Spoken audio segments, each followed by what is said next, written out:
optimizations out of the box using DSPy, right? So, yeah.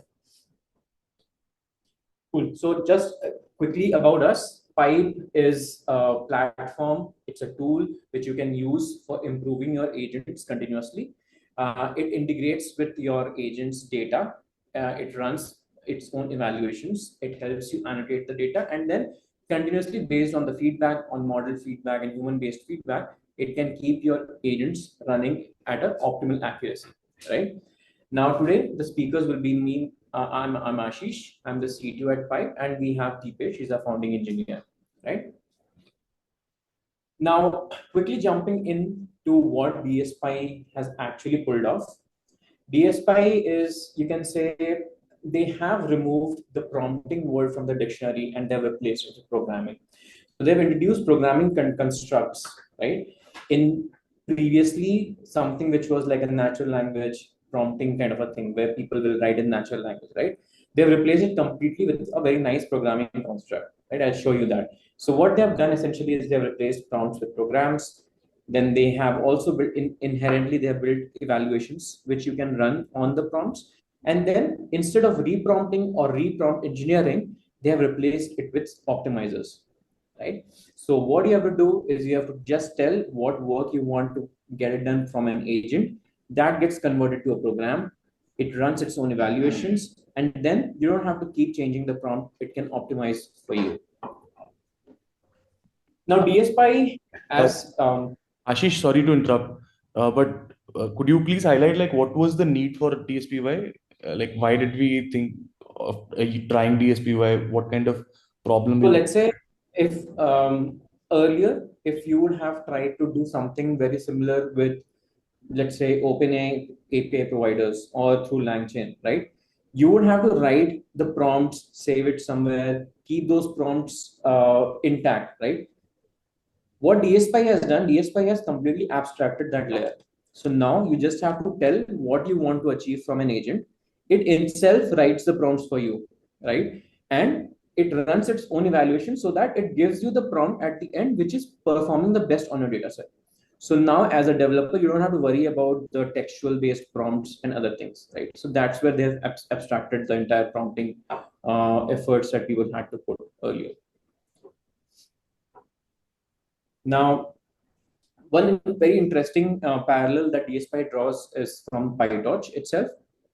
Now, not sure if the audience here has ever used PyTorch, but earlier, if you're building, let's say, CNNs or deep neural networks, if you're making neural networks, PyTorch had come and created a very simple way of creating big architectures, right?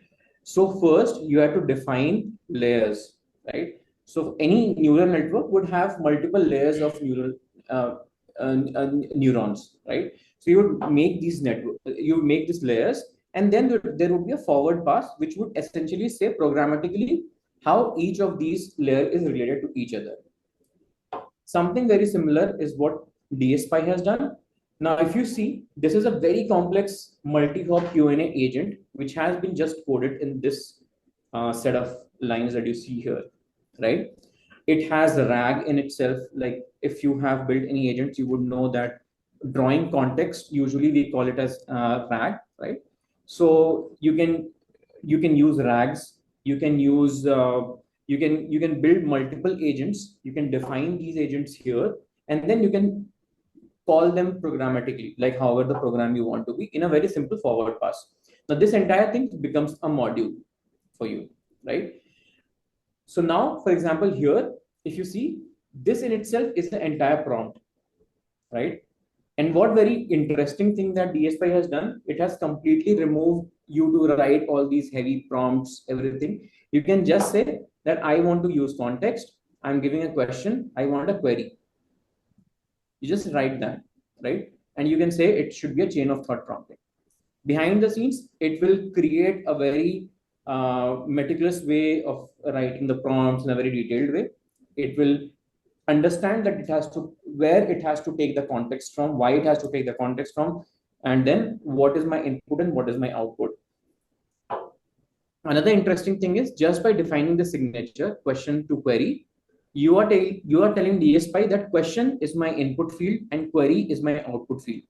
Now, whenever you have run this agent, for example, once you run generate query, you can say generate query dot query to get what was my input very easily. So you don't have to define these differently. Like this is my input field, this is my output field. All those things have been taken care of by the DSPy's programming module, right? Now, if I show you how they help you clean up your prompts and you structure input outputs. Now Ashish, let's build. sorry to interrupt. Could you please go back? I have a question on that. Yeah. So in this case, like if I am someone very new to building an LLM app, I generally write like a simple prompt and I make a call to OpenAI, right? Or like Anthropic or something. So where does this context, question, and query, like what does this mean? Because I just know that there is an LLM prompt which I write, which could be like a bigger prompt or it could be like a simple instruction. So how do I know Got it. this context? This is a complex agent. It's not a simple, just a simple OpenAI call. Okay. This is a multi-hop Q&A. What I mean by multi-hop Q&A is you first ask what your query is. For example, it looks through a context where we say RAG, right? It looks through a corpus of documents, right? It looks through that document and then gets some understanding and then prepares your answers. So there are two calls to OpenAI and one call to the RAG. So how do I know at what level of complexity I need to use DSPy? So right now, if you would be doing the same thing via OpenAI, you would know that you'll have to write first. You have to first get a prompt right? You have to say entire thing like I'm XYZ personality. I'm going to do, let's say, I'm going to give you a question. You have to create a good query out of it, and then you have to pass that query to your RAG. From the RAG, you have to get the right context. Using that context, you have to, let's say, build an answer, right? So it can be three-step way of writing, right? Now you can use DSPy even for other things that I'll come to. Like first, I'm explaining the framework. But let's say if you have even if you have a single prompt, right? If you define it via DSPy, you can then optimize those prompts without having a basic understanding of what all things sit behind the prompt, right? How you have written the prompt, those things are not required for you. So anyone doing an experiment of, let's say, let's say if I have to build a very simple copilot for answering some customer queries, right? Some basic customer queries. Now I say that you are a customer sales agent, for example. If these are the questions, you have to answer it in such a way, right? Now for this thing, you have to write the entire prompt, right? For example, if you're prompting to chat GPT, you would write a very detailed prompt about it to get some question answered. Now in DSPy, you just have to give a signature that this question to query, that's it. I So if see. you write question to query, it will automatically build the best prompt for you, right? And then all you have to do is give it, let's say, some test data. Like you give 10 to 12 test data, it will understand directly that okay, this is the question to query, and based on this data, I have to form the prompt like this. So Understood. that's all you have to. Now, this was a simple, let's say, still a simple agent. Now, let's say I have to build a agent for generating some tweets, right? Now, what you have to do is first you have to define a signature. As I said, the question to query thing that I said, and the question to answer signatures. Now, you can also build signatures in this way. For example, you write a simple research query that will help answer a complex question. You give, first of all, you give a signature, like you give an understanding, right? This is my inline signature saying that this is what I have to do. Very basic, you have to write the context of your agent, first agent, right? Now then you can define my input field. You can define context is my input field, question is my input field, and query is my output field. That's all you have to do, right? And then generate tweet. Now for this agent, you can say generate engaging tweet that effectively answer a question staying faithful to the context in less than 280 words. For example, you just added this, right? Now you define the question, context, and tweet. You don't have to write all the prompts for first layer, for the second layer, nothing, right? So this in itself is three agent job, right? That you have just defined by single signature. And this again was a three agent job, which you have just defined with a single signature. And you have very easily defined two modules. The first module was how to search the query. The second module was generating the tweet. Now all you have to do is create a forward pass.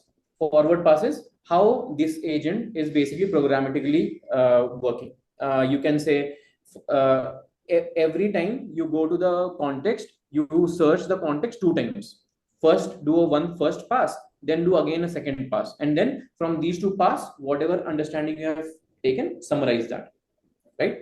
You can define it that way, and yeah, that's all. So you have to you can define let's say the hops, the other things, and whatever. Not what I essentially wanted to say is that you can run all your if else conditions, for loops, while loops, everything inside a forward pass.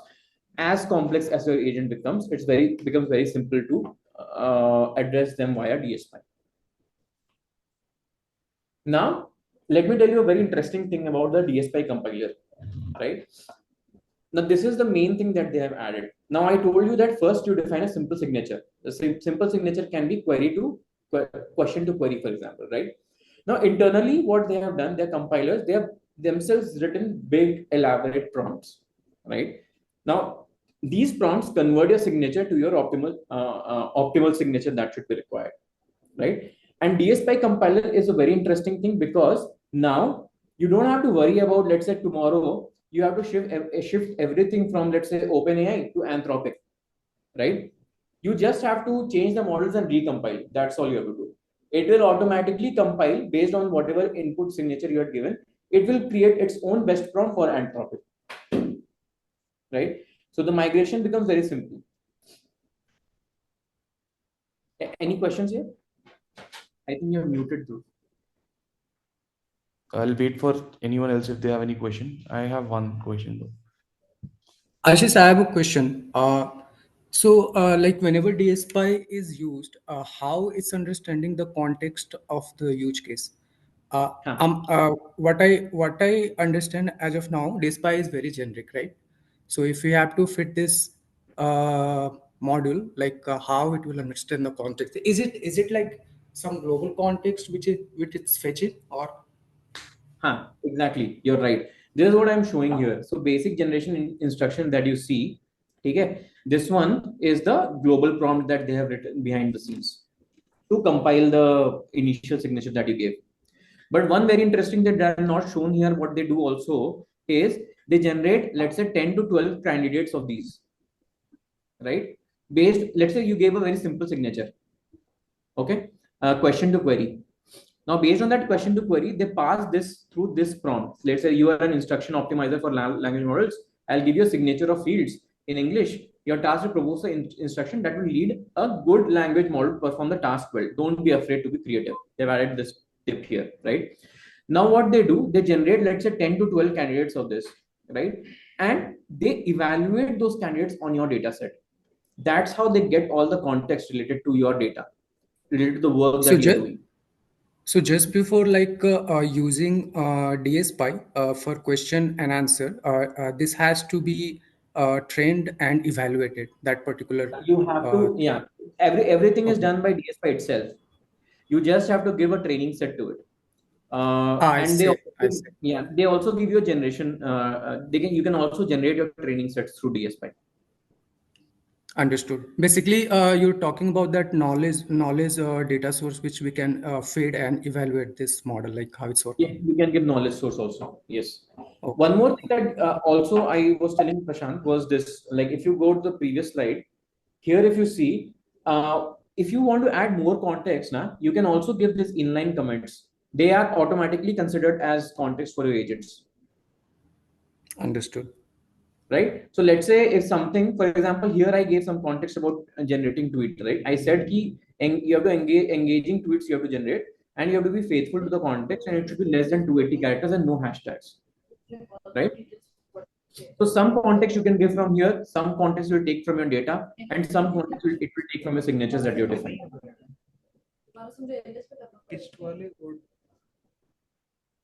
Naveen, you have a question? Cool. Sorry, yes, it was by mistake. Yeah, so we have covered the DSPy compiler. Now let's come to my favorite part, the DSPy optimizers. right? Now, once you have compiled your agent, right, you have built your agent, you have compiled your agent, and now all you have to do is run that agent, right? Now you have run your agent, and you see that you're not training data. For example, you have created a very simple classification of sentiments, let's say happy or sad, right? Now you see that because your data had some lot of complexities, different languages and other things, your accuracy is, let's say, somewhere around 80%, or maybe 70%. 70% of the times it is classifying happy sad correctly, right? And rest of the time it is doing an error. Now you can call inbuilt optimizers in DSPy that can actually optimize your prompt, right? What it will take a program and say, let's say the metric can be the accuracy of happy sad, and then you have given some training data. It will use all these three, right, and create the best prompt that will perform the best on that particular data. Now, why it is important? It's because let's say tomorrow you add more 200 data sets to it, and your prompt is not performing better, good at on those new data sets that you've added. All you have to do is run an optimizer on those 200 data sets. It will automatically learn what it was doing by mistake, and it will adjust itself, adjust the instruction, adjust, maybe add some examples in the prompt, and then give you the best results, right? Now, some of the optimizers, I don't want to go in a lot of details here, but let me know if anyone wants to learn about that. I can happily spend another 5 minutes on that. But these are some of the optimizers, if you see here. Some generate relevant examples for your prompt. Some generate some improve the instructions, and some can also fine tune your LLM. Let's say they can fine tune your OpenAI model itself based on your data. I have a question Right. on this. Like, if I have to quickly, I'm building it for the first time, and if I just want to use one of these optimizers, are there any tips from your side? Which optimizer works best for what use case? Yeah, definitely. So let's say if you are using, it all depends on the complexity of your use case plus the data that you're providing. So right now, if you have less than 50 set of number of rows, right, you can just use a labeled few shot. What labeled few shot does is it will take some few examples from your actual training set and feed it to your model, feed it to your prompt, right? Now, if you have more, somewhere around 550 to 100, you can use Bootstrap few shot. Now, Bootstrap few shot, interestingly, adds some labeled examples from the training set that you've given. Plus, it also bootstraps some new examples based on what it has learned, right? And gives an example. Now, if you have somewhere 200 data sets or more than 200 data points, you're recommended to use MePro. And what MePro does is MePro actually fine tunes your entire prompts, and also adds new example to it, right? So it is recommended when you have a lot of data, because if you don't have a lot of data, it's better to just add some few examples and improve your agents. But you have a lot of data, it gets a lot of context around how to improve your agents, and that's where MePro comes in. Like, it is I think it is right now the most sophisticated algorithm provided by DSPy. It runs a lot of Bayesian optimizations behind the scenes to understand which instruction is working fine. And also, it is expensive to run MePro. Also, it needs a very large language model, because let's say if you're running via GPT-4 or Mini, you might not get a lot of good candidates, versus it's recommended that you use a large language model so that it can understand the nuances of what things to improve, where to improve, and other things. Got it? And then if you have anywhere more than 1,000, 2,000 data sets, you can fine tune model based on that data. Okay? But this Now, is this like LoRa fine tuning? Because if it's an OpenAI, oh, so I can also fine tune that OpenAI through that fine tuning. Yeah, it does LoRa behind the scenes. Yeah. Understood. Now, the only pain point that I've come with DSPy is that migrating to DSPy is a challenge, right? Now, you will either have to build your entire agent on DSPy, right, from the starting, so that you can optimize it. But if you have built something and something is in production already via, let's say, I would say LangChain, or just using the provider API, or Creo AI, or Autogen, or something like that, it is very difficult to migrate to DSPy. Even the founders of DSPy say that it's better you create your agents completely from scratch on DSPy, right? And that is one thing that is a pain point that Pype can easily solve for you. Pype let me just give you a quick introduction about Pype. Pype is actually building the same thing what DSPy has done, but in a much better and a much production ready way, right? Now, all you have to do in Pype is you have to, let's say, if you have built some very simple agents, you have to connect your data to Pype. It will automatically start fine tuning your prompts, your examples without your inputs required. You just have to, maybe sometimes you have to go and add some feedbacks that this answer is not right, that answer is not right. It will keep a tab on all the changes that you're doing, and it will keep suggesting you the best prompts that is available for your data. So you don't have to spend your time optimizing, running, let's say, me pro, fine tuning, and all those things, right? So how Pype has used DSPy and also its own algorithms is what we'll be explaining in the next few sections. Cool. Now, given the pain point with DSPy, as you see, I really wanted to use DSPy optimizers for the agents that I had built personally. But then that meant that I had to write entire thing in DSPy. So what we did was we wrote interfaces. Now, these interfaces have been written for every function that DSPy runs via, and then Pype has rewritten those to help so that we can be agnostic on the platform that we're using to build the agents, right? First, we have rewritten the data loaders. We have created dynamic signatures, so you don't have to worry about what your signature should be, what it should not be, because I have written something LangChain. LangChain signature is completely different from DSPy. You don't have to worry about that. We are creating your dynamic signatures, right? We have removed LLM as judges, what is being used in DSPy, and we have completely replaced with GVal metric, right? GVal metric is a much more robust way of understanding how you're for getting model feedback on your inputs and outputs, right? And then we auto select your optimization strategy, so you don't have to worry about which optimization strategy should I go for. Should I go for me pro? Should I just add some examples or not, right? And then what DSPy doesn't do is like, you cannot provide human feedbacks right now in data, right?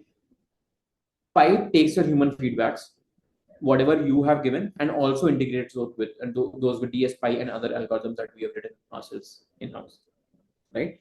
So if you just have to use DSPy optimizers, it's better that you come to Pype and optimize your agents directly from here. You don't have to worry about which platform you have written your agents on. Now, let me hand it over to Deepesh, who has built this entire feature for us at Pype, right? And he will take you through how he has implemented this DSPy within the environment of Pype. Hi. So thank you, Ashish, for your great explanation of DSPy. And I don't make this architecture. We as a team made this architecture. Okay. So first of all, I will tell about that what tech stack we are using to build DSPy. This is basically not a normal request response type things. Basically, DSPy generate lots of candidates and run the metrics in all of the candidates and find the better one for you. So it takes time. It may take 15 minutes, 20 minutes, 30 minutes, depend on your test examples and your like data set only. So tech stack we have used is like AWS Fargate and Fast API for building DSPy from framework and Docker container to put it into the AWS Fargate and Supabase. Next. So basically, what are the challenges that we faced during building this architecture? So first of all, we have built this DSPy framework using Fast API, but the challenge that we faced is where we have to host this. Like the backend is taking like too much time to give a response because DSPy is working on it. So it may take more than 15 minutes.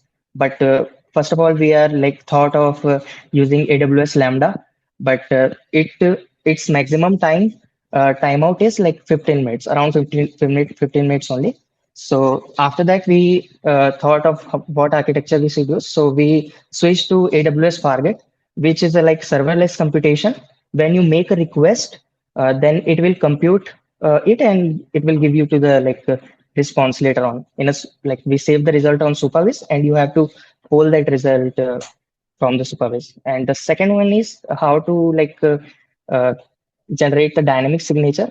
First of all, like every data sets are different when you like giving data of your agents. So every data will have their own input and output description. So we have called one LLM, so which is taking the short like 10 data set, and it is generating your input and output description and saving it to the Supabase. So that's how we solve that challenge. And next. So let's start like how we build this architecture. Basically, there is a backend Fast API framework that is running in Fast API, which is deployed in AWS Fargate. And in Fast API also, we are not normally taking request response type. We are running the feature of Fast API background task, which when you make a request, then the the computation will be done in a background and it will generate a response for you. The response is a task ID, which basically is used to pull the result from the Supabase. And after that, you have made a request with your data set and all your signatures and all this. After that, the Fast API will, which is deployed in AWS Fargate, that will be computed. That will take almost like 10 minutes or less than 10 minutes or 15 minutes according to the data set. And after that, that will put your result into the Supabase. Then after that, frontend automatically pull your results from the Supabase. That's how it is working right now. And it is pretty much good user experience here. Thanks, Deepesh. If anyone has any questions, we can take that, or we can also show you a demo how live we can optimize the agents via Pype and DSPy.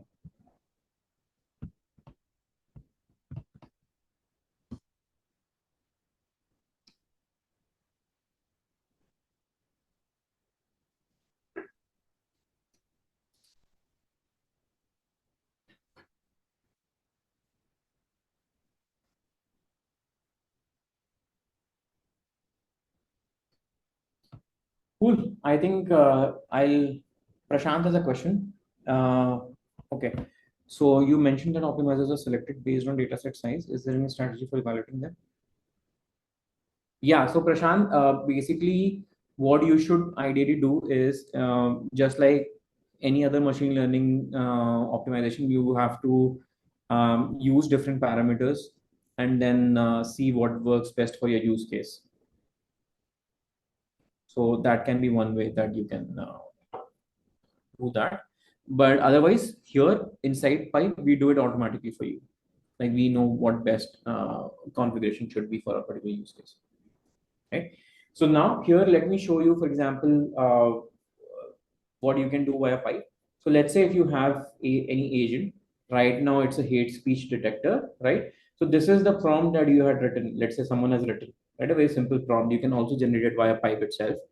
And then you have uploaded some data set here, right? Let's say you have uploaded 150 samples to test how it's working on it. And then you have selected, let's say GPT-4o mini to say how my agent is performing, right? Now, once you run the test, you will see that after the test has run, it gives you 75% of sorts accuracy, right? Now, let's say if you want to enhance the prompt, all you have to do is click on enhance. You can either select our in-house algorithms or you can select DSPy. You can also do some advanced settings here that you want for your use case. And then you have to click on optimize. So once you click on optimize, you can track your optimizations here in the optimizations page. So you can actually go and see how your optimizations are happening. And then I'll show you how previous optimizations happened.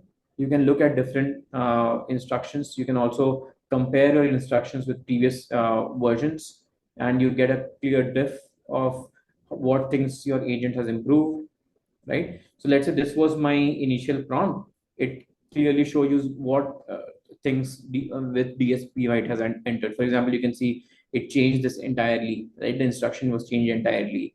Then it also changed some of the examples. It added many more examples to itself, right? All these examples it added. And then some misclassifications that are happening, all those things have been added, right? Now you can check how your agents are performing. You can go to versions. Let's say these are the versions that are there, right? And then you can keep a tab of which is the best agent right now. For example, version 4 is running right now. You can say it started at 75, it went to 81%, somewhere around that, right? It improved the recall and precision of hate speech from 61 to 67, 68% just by running one optimization. Now, as you once your agent is connected with Pype, you can see your agent's entire dashboard here, and you can keep a tab of your agent. For example, this is the input that is coming. What was the output that was there? You can add some feedbacks saying that it is incorrect. Let's say it should have been maybe not hate speech, right?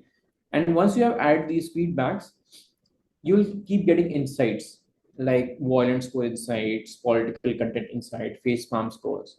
Now, all you have to do is whenever some insights come, Pype will automatically run these optimizations behind the scenes to keep your prompts running at a certain level of accuracy. So you don't have to worry about doing these optimizations. And whenever you feel you have added some new context, you can go to Playground as I showed, and you can run these insights by yourself.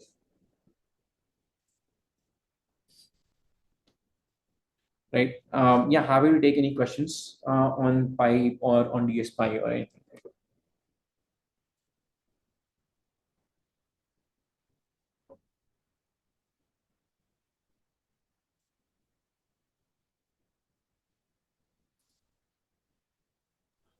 Cool. I think we were able to cover all the things that we wanted to cover and wanted to show you what stuff we have done, and would love your feedback on this. And like, would love you can go and use these features like Me Pro and others are at beta right now. So feel free to give us any feedbacks when you're using the in the app, right? When you're building your agents.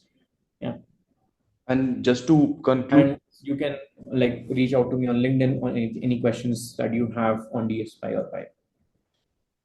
perfect. Thank you, Ashish. Just to I think conclude things, sorry, yeah. yeah, so thank you, Ashish. I was just saying, just to conclude things, we will be sharing the slides with all of you over the email, and we would love to know. So the plan is that we are like reading up on lot many things. The whole multi-agent tech apps are like pretty exciting. So we read up on newer papers, we read up on like newer things which we can implement in our tool or in general otherwise as well. So we would love to know from you that what would you like to learn, because we plan to arrange these kind of discussions more frequently, pretty much on a weekly basis, so that whatever we have learned we can share and also learn from you guys. So feel free to drop us an email or like a message DM on LinkedIn in case you want to particularly learn something or discuss something. We would be more than happy to have a session on that. And yeah, I think that's mostly it.